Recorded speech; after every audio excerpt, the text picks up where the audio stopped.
Hello wonderful person, this is Anton, and today we're going to discuss yet another bizarre discovery coming from the James Webb Space Telescope that once again might not make a lot of sense at first. And in this case, it's again an unusual galaxy containing something super strange inside, possibly representing some of the biggest stars we've seen anywhere. But as you might have learned from some of the previous videos, this is not the first time James Webb discovered something that's super bizarre and difficult to explain.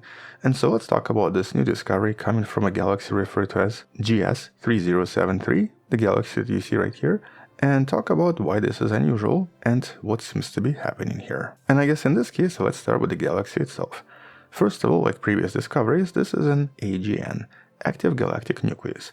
In other words, it's a galaxy that contains a relatively active black hole in the center that's then responsible for producing a lot of very powerful emissions visible from billions of light years away, which is of course the main reason we even found it. And it is pretty far away, redshift of 5.55, or essentially when the universe was only about 1 billion years old. So this is not the most distant galaxy, but it is pretty far away. And in this case we have two separate teams with two separate studies around the same time that both essentially confirm the same thing. First, there is a very active, very massive black hole in the center, and second, the chemical analysis of this galaxy does not actually make a lot of sense. And so in this galaxy there seem to be quite a lot of somewhat unusual observations.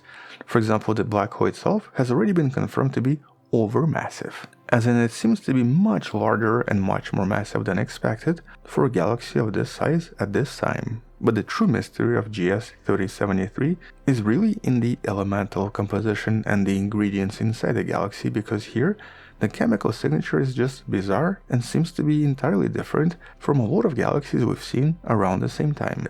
And right now, I guess just to give you a little bit of a spoiler, it seems to point at the existence of enormous stellar giants that up until recently have been purely hypothetical. But here we're talking about stars in tens of thousands or even hundreds of thousands of solar masses, basically representing the largest stars in the entire universe.